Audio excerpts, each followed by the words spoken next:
It's a story that has been told time and again in industrial cities and towns throughout the Northeast United States. Prosperous communities become ghost towns as lifeblood businesses pick up lock, stock, and barrel and relocate. In the wake of such wholesale moves, a community's buildings become abandoned, their neighborhoods are devastated, and a significant number of those left behind become jobless, with their most viable employment prospects found mainly in new locations. The community of Oil City, Pennsylvania knows exactly how this scenario plays out, as this was the story of their city when the oil companies that formed their economy bid farewell and moved to Texas. To survive, Oil City community leaders hired consultants that specialized in assessing and custom designing city-saving programs. At the end of the assessment process, one of the survival suggestions was the creation of an Oil City Artists Relocation and Arts Revitalization program. The idea would be to attract artists and tourists from across the United States to live and visit. The number one requirement in establishing such a program? Finding a director of artistic talent and organizational background to ensure its success. With a unique educational background and a passion for art, Joanne Wheeler was just who the consultants ordered. Actually, my art career started when I was a child. My parents were both artists. My siblings all got degrees in fine arts and are active as artists. But I took a lot of detours. I did languages. I went to Europe. I taught in a school. There were lots of things to do. And when I lived in Europe, I went to museums and I was creating work on my own. I don't have a background in art.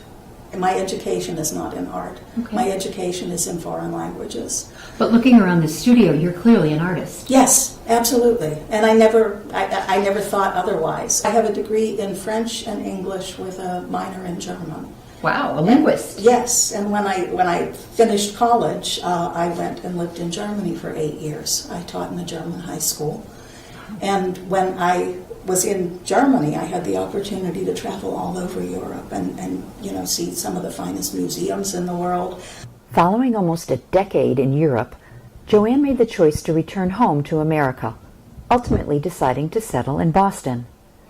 There, she entered the professional realms of teacher and administrator in schools and community education programs. Eventually, she relocated to Cambridge, Massachusetts, where for 10 years she became an integral part of that community's adult education program. Yet after almost 20 years in education, Joanne knew that she had come to a crossroads in her life. And in that vacuum, I came to visit my brother who lived in Oil City and thought, why not? It was a place where I would be able to afford a house. I would never have been able to buy a house in Cambridge. I could move to Oil City and buy a house for cash. I could have lower overhead. I have a brother who is a landscape painter, and he makes his living as a landscape painter. The one piece of advice he gave me was, if you get your overhead low enough, you can do whatever you want. And that's true. Good advice. That's very good advice, yeah. So in 1995, Joanne packed her bags and moved to Oil City. Within short order, she bought a house and eventually found a job as the assistant director and eventually the director of a not-for-profit providing educational training. But Joanne's organizational skills and her artistic background made her destined for a different job, one that would change her life as well as the community of Oil City. I was recruited. It was interesting. Somebody on my board at the other organization was involved in this Oil City revitalization effort. And he had been going to a lot of meetings and planning sessions, and he was in touch. I read a couple of articles in the paper about it. Did it intrigue you when you read about it? It intrigued me. I wanted to take a look at the studio spaces, but they were not being very realistic about salary requirements, that kind of thing. And he convinced me to take a chance on it. The first year when I took this job, they had a total budget of $18,000.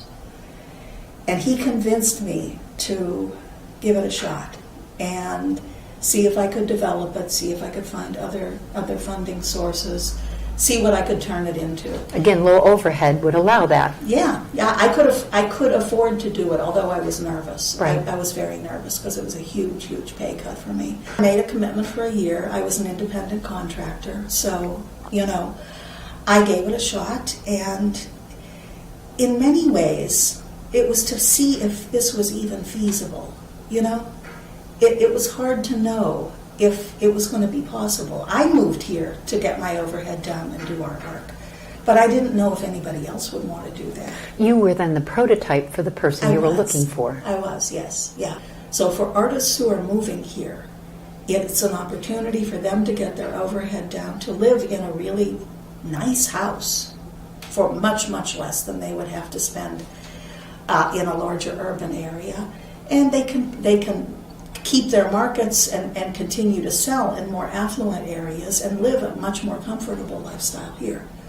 That's what we offer to artists. The geographical setting of Oil City is very beautiful, and there is a ready-made arts community here. So, artists are kind of paradoxical in that they want to be around other artists, but they also want to hide. They want their own space. They want a space where they can work, but then when they come out to play, they want somebody there who's on their own wavelength. Mm-hmm. A lot of small towns can give you low-cost housing, but you might not find anybody to talk to there. No arts community. Yeah, there's no arts community. And then there's this building, the transit building. The building is fabulous. The Oil City Arts Council had always had a presence in this building. But I'm going to go back and tell you a little bit about the history of the building. It was the center of the oil industry. This is the National Transit Building. The National Transit Company was a subsidiary of Standard Oil. This was built by John D. Rockefeller. He spared no expense. It was a fabulous, fabulous piece of work. At some point in, I would say, the 70s, things started to go downhill. A lot of companies closed their headquarters. This building was no longer the desirable piece of real estate. It wasn't the headquarters of the oil industry anymore. A lot of smaller firms came and went, and by the time I moved here, the building was abandoned. This was in the mid-90s. It was on the market. A CVS was going to buy this building. CVS drugstore? Yes, and they were going to tear it down and put a CVS on the corner where we're now sitting. Somehow Ralph Nader became aware of this, and he was persuaded to save the building. He bought the building off the market for a ridiculously low price, and he had a small civic institute here for a while. But I think his main purpose was to make sure that this building didn't get torn down, because at the end of a couple of years, he took his people back to Washington and he deeded the building over to the Oil City Civic Center. What a gift. Yes, yes.